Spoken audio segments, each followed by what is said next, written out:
마테오가 전한 거룩한 복음입니다. 주님 영광 받으소서.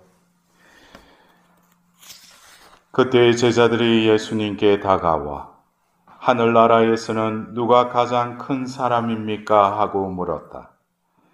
그러자 예수님께서 어린이 하나를 불러 그들 가운데에 세우시고 이르셨다. 내가 진실로 너희에게 말한다. 너희가 회개하여 어린이처럼 되지 않으면 결코 하늘나라에 들어가지 못한다. 그러므로 누구든지 이 어린이처럼 자신을 낮추는 이가 하늘나라에서 가장 큰 사람이다. 또 누구든지 이런 어린이 하나를 내 이름으로 받아들이면 나를 받아들이는 것이다. 너희는 이 작은 이들 가운데 하나라도 업신여기지 않도록 주의하여라. 내가 너희에게 말한다. 하늘에서 그들의 천사들이 하늘에 계신 내 아버지의 얼굴을 늘 보고 있다. 주님의 말씀입니다. 그리스도님 찬양합니다.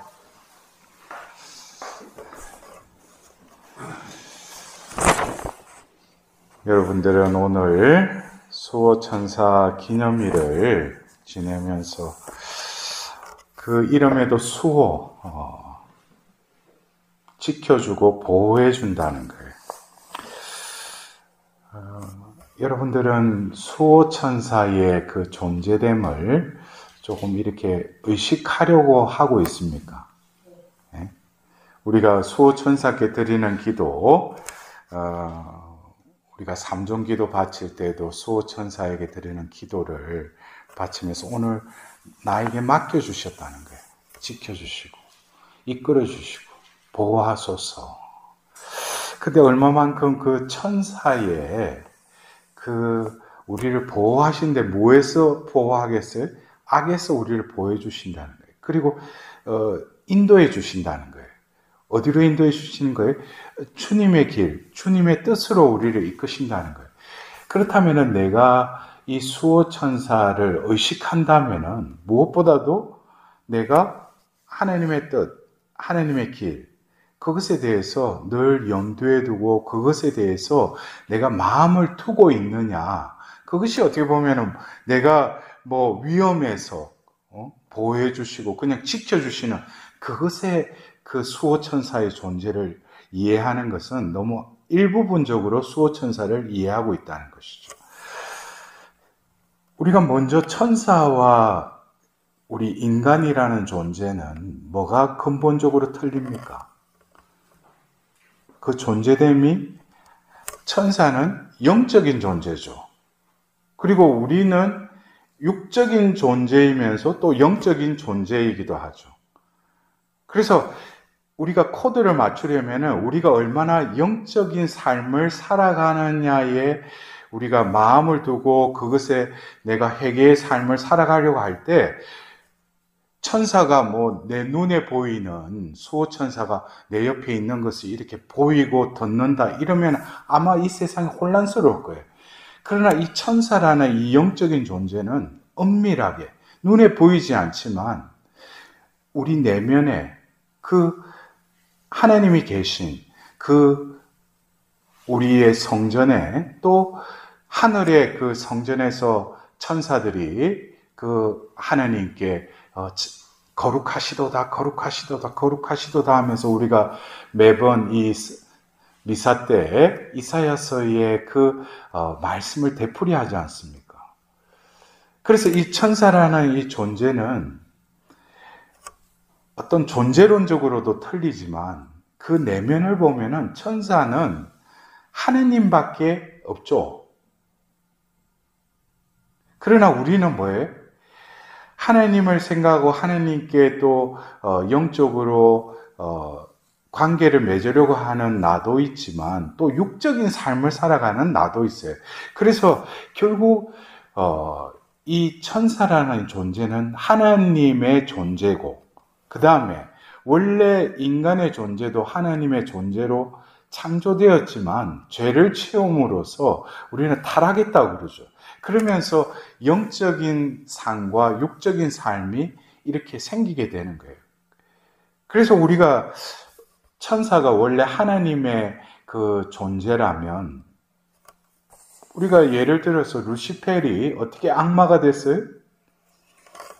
하나님을 뭐 반역했다. 그런데 하나님을 반역했다는 더 근원적인 것은 천사는 원래 하나님의 그 찬미하고 하나님의 뜻을 수행하는 존재로 하나님께 창조하셨는데 이 루시펠은 결국에 뭘 느낀 거예요? 무엇을 느낀 거예요? 하나님의 존재인데 하나님과의 관계가 분리되면서 자기라는 존재를 느끼기 시작한 거예요. 그렇기 때문에 하나님을 반역하고 하나님을 대항하기 시작한 것이죠. 여러분들 이 포인트가 아주 중요해요. 왜 천사가 사탄으로 전락했는가? 하나님의 존재였지만 나라는 존재를 느끼면서 하나님과 분리되기 시작했다는 거예요. 그렇다면 우리가 살면서 그런 의문이 들 거예요. 그러면 나라는 존재가 있는데 어떻게 내가 하나님의 존재인가? 우리가 성인 성녀들 보면 그들도 역시 우리와 똑같은 나라는 어떤 존재를 지니고 있었지만 그 존재의 옛 인간의 옷을 완전히 벗고 하나님의 영광을 위해서 자신을 온전히 의탁하면서 영적인 존재로 성화되려고 얼마나 부단한 노력과 희생을 통해서 하나님의 존재로 되었기 때문에 그들을 거룩한 자, 성인이라고 하는 것이죠. 그래서 우리가 어떻게 보면 오늘 이 수호천사 기념일을 지내면서 그래요. 수호천사님, 내가 지금 살아가는데 힘드는데, 내가 지금 병들었는데, 내가 지금 뭔가 하고자 하는 일에 자꾸 장애물이 많은데, 수호천사님 저를 지켜주시고 도와주세요. 그러나 수호천사가 하는 일은 어떤 현세적인 그것을 정리해주고 해결해주는 해결사가 아니에요. 우리를 보호하는데 어떤 존재로 우리를 보호한다는 거예요. 원래 지으신 하나님의 존재로 회복해서 그 존재로 살아가도록 우리에게 끊임없이 알려주시고 그 길로 인도하시는 분이 그 수호천사라는 거예요. 그래서 번지수가 털리면은 나는 이것을 수호천사 보고 도와달라고 하는데 수호천사는 그게 나에게 도와주고 지켜주는 그게 아니에요, 근본적으로. 그러니까 우리가 천사라는 그 현존을 느끼지 못하는 것이죠. 왜? 자신의 육적인 삶을 살면서 천사 보고 도와달라고 한다면은 천사와 일단은 코드가 안 맞죠. 예? 우리가 사도행전 그 8장을 보면 스테파노가 그 성령의 그 감도하에서 그 언변이 지혜로웠다고 그랬어요. 누구도 감당할 수 없다고 그랬어요. 근데 죽을 때 어떻게 그랬대? 그 얼굴이 천사 같았다고 그랬어요. 그러면 여러분들 그래요. 어떤 사람 보면 저 사람 천사 같다고 할 때 뭐 잘생겼다, 외모가 뭐 출중해서 저 사람 천사 같다는 게 아니죠. 원래 인간이 영적인 존재이기 때문에 그 모습을 봤을 때 말로 표현 못하지만 어떤 영적인 신비로운 그것이 그에게 머물고 있다는 것이죠. 그럴 때 우리가 천사 같다고 그러죠. 그때 그 스테파노는 어떻게 했어요? 자기를 위해서 산 것이 아니라 하나님을 위해서 온전히 내어드렸기 때문에 천사의 모습으로 보였던 것이죠.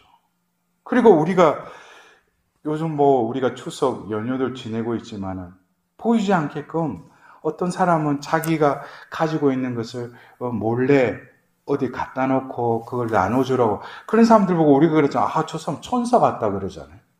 그럴 때 그 사람이 누구를 도와주기 때문에 천사 같다고 할 수도 있지만 좀 더 근원적으로 보면 그 사람도 먹고 살아야 돼요.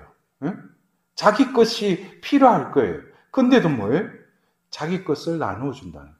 자기가 없어지는 삶. 그것을 우리는 그냥 저 사람 천사 같다 라고 말을 하죠. 소유함이 없음. 자기 것을 위해서. 그래서 우리가 어떻게 보면은 오늘 이 수호천사의 그 존재. 그러면은 왜 오늘 우리에게 수호천사 기념일에 예수님께서 어린아이를 하나 불러서 이러신 이 말씀을 왜 우리에게 들려주시는가? 결국 우리의 존재는 하나님의 존재로 지원받았지만 우리 죄로 인해서 나라는 존재의 욕망과 욕정을 채우기 위한 타락한 삶을 살아가는 것도 우리 인간의 현주소죠. 그러나 하나님께서는 끊임없이 우리를 성화시키시고 당신의 존재로 다시금 회복시키기 위해서 각 사람에게 이 천사라는 존재를 우리에게 다 붙여주셨다는 거예요. 그래서 우리는 이 수호천사 기념일을 지내면서 수호천사를 또 기리고 공경해야 되겠지만 동시에 나라는 존재가 얼마나 소중한 존재라는 것을 우리가 깨달아야 돼요. 하나님께서 천사를 한 사람 한 사람에게 다 붙여주셨다는 것은 나라는 이 존재가 얼마나 소중한지, 너의 인격과 인품이 얼마나 존중받아야 할 존재인지를 깨달아라 이거예요. 하나님은 나를 보호하시고 지켜주시기 위해서 한 사람 한 사람에게 당신의 천사를 붙여주셨다는 거예요. 그것은 궁극적으로 뭐예요? 너의 존재가 얼마나 사랑하는 존재, 내 마음에 드는 존재임을 너가 깨달아라. 그러기 위해서는 나를 사랑하고 진정으로 하나님 안에서 나의 존재됨을 이 생을 통해서 누리고 살려면 이 어린아이 같이 낮아져라. 나라는 존재가 커지고 윗자리에 그 삶을 추구하는 이상 천사가 나를 보호할 수가 없죠. 왜? 내가 커지려고 하니까. 내가 자리매김을 하려고 하니까. 남이 있고 나라는 존재를 드러내려고 하는 그런 사람에게는 천사가 아무리 일러도 들리지 않죠. 응? 여러분들 각자는 어떠세요? 내가 왜 성당 나갑니까? 왜 기도해요? 나라는 존재를 앞에 내세운다면 그것은 천사가 아무리 나를 하나님의 길로 인도하시더라도 나는 그 길을 알아들을 수가 없고 그 길로 내 발길을 옮길 수가 없죠. 그리고 우리가 이 수호천사 기념일에 다시금 예수님의 말씀을 우리는 명심해야 할 것입니다. 이 작은 이들 가운데 하나라도 업신여기지 않도록 주의하여라. 우리는 얼마나 하나님이 당신의 모상으로 지으신 그 사람들, 그 사람 한 사람 한 사람을 하나님께서 얼마나 어여삐 여기시고 그 한 존재를 위해서 우리를 보호하시고 지켜주신다면 나도 살아가면서 사람에 대한 내 눈이 어떤 눈으로 그 사람을 바라보고 있는가. 나로 살아가니까 내 취향에, 내 선호에 안 맞으니까 사람은 업신여기죠. 판단하죠. 그러나 하나님께서는 이미 그 사람도 비를 내려주시고 햇볕을 비춰주시는 것처럼 사랑을 베풀어 주시는 분이라는 거예요. 그래서 우리가 얼마나 이 천사가 지켜주시는 그 상과 너무나 동떨어진 상. 그러니까 남을 손가락질하고 남을 판단하고 그러잖아요.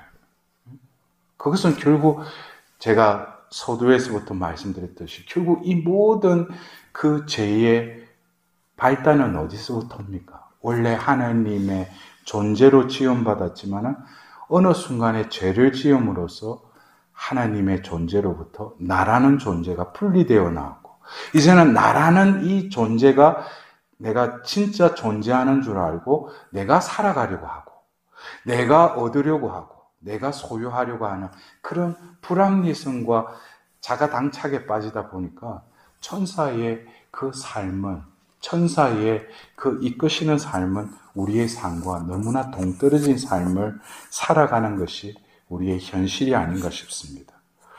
오늘 우리는 일독서에 그 하답송 시편 91편의 그 시편 저자가 이렇게 고백하고 있습니다. 지극히 높으신 분의 보호 아래 사느니 전능하신 분의 그늘 아래 머무느니 주님께 아뢰어라. 나의 피신처, 나의 산성, 나의 하나님, 나 그분께 의지하네. 어떻게 보면은 이 시편 저자는 바로 그 천사가 원하는 삶을 살아가고 있는 것이죠. 늘 주님의 그 보호 아래 또 주님의 그 그늘에 머무느니, 그런 이는 어떻게 보면 시편 1편의 그 말씀처럼 제때에 열매 맺으며 만사가 잘 되리라 라는 그 말씀이 하나님의 또 보상으로 그에게 삶에 내리실 것입니다. 오늘 우리가 수호천사 기념일, 우리 수호천사께 다시금 내가 못 알아듣고 내가 인도하는 대로 내가 참 그것에 내 발길이 이끌리지 않지만 수호천사님 다시금 저를 이끄시고 비추시고 인도하시고 다스려 주십시오. 그리하여 오늘 이 기념일이 그냥 지나는 하루가 아니라 내 삶이 회개하여서 주님의 마음에 드는 자녀로서의 삶을 살아갈 수 있도록 오늘 특별히 저의 영혼을 위해서 빌어주십시오 하고 우리 다 함께 하나님의 자비를 간절히 구하도록